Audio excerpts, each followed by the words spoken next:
Com os latifúndios, surgiram outras atividades econômicas e um mercado interno. A pecuária começou a se desenvolver fortemente pelo interior do Nordeste já no século XVII. Couro, artefatos de couro, feijão, arroz, farinha, carne de charque, cachaça e produtos primários. O Brasil conseguiu montar uma economia colonial dinâmica, cuja taxa de crescimento era maior do que a economia portuguesa.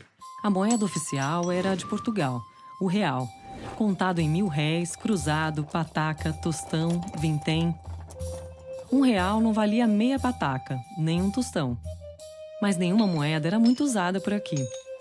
A moeda que circulava no Brasil era a prata cunhada em Potosí.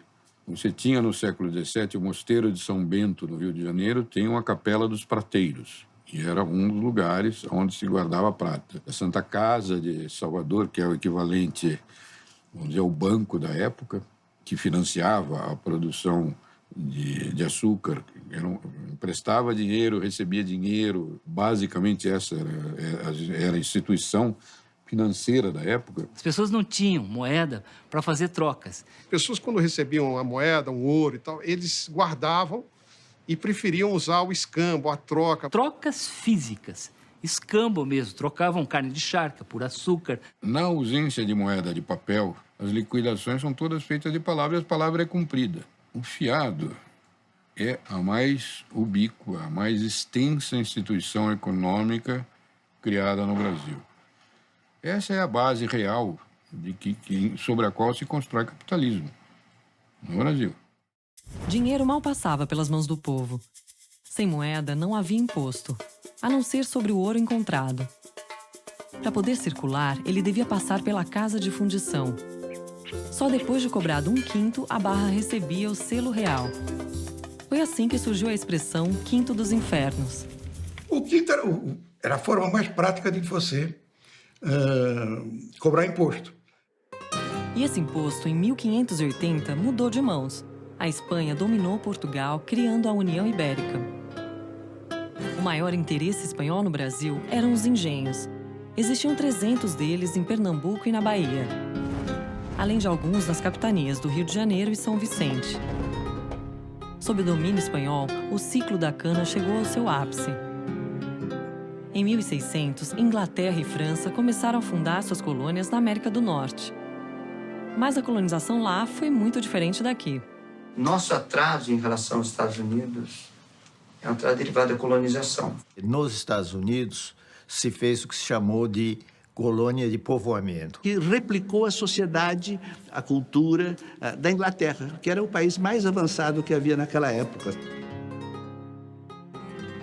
Vinham pessoas, colonos, para ocupar a terra, para plantar, para produzir.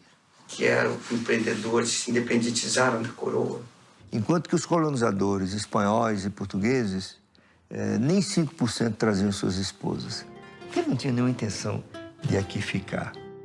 Era um espírito muito predador, de desfrute e de exploração dos recursos naturais do Brasil colônia para rápido enriquecimento. Vem encontrar o paraíso, desfrutar do paraíso, enriquecer o mais rapidamente possível para poder voltar para a metrópole. Nossa casa aqui, começamos com capitanias hereditárias dominadas por coroa. Ou seja, a presença estatal sempre foi muito mais marcada no Brasil. O Brasil virou o objeto de uma grande empresa mercantil. Então era preciso grandes plantações de café, de açúcar, mão de obra baratinha, pouco valor adicionado. Assim nasceu o Brasil.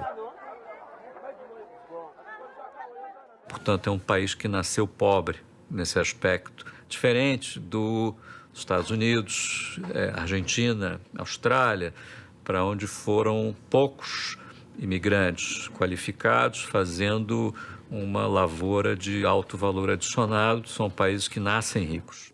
Porque os ingleses já tinham uma visão institucional distinta da dos portugueses. Os Estados Unidos tiveram universidades em 1600 e pouco. Na América Hispânica tinha 30 universidades, a primeira delas de 1538. Os portugueses nunca criaram uma universidade no Brasil.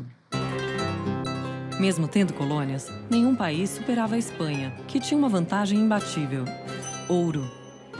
Naquela época prevalecia uma ideia de que a riqueza provinha do acúmulo de metais preciosos. Os países que tiveram acesso a essa riqueza foram muito prósperos. E daí nasceu a ideia de que um país poderia ficar rico se ele fosse capaz de exportar mais do que importava e, com isso, acumulava metais preciosos, porque as contas entre os países eram acertadas em ouro e prata, mais em ouro do que em prata. Em breve, se veria que só a riqueza não sustenta a hegemonia de um país.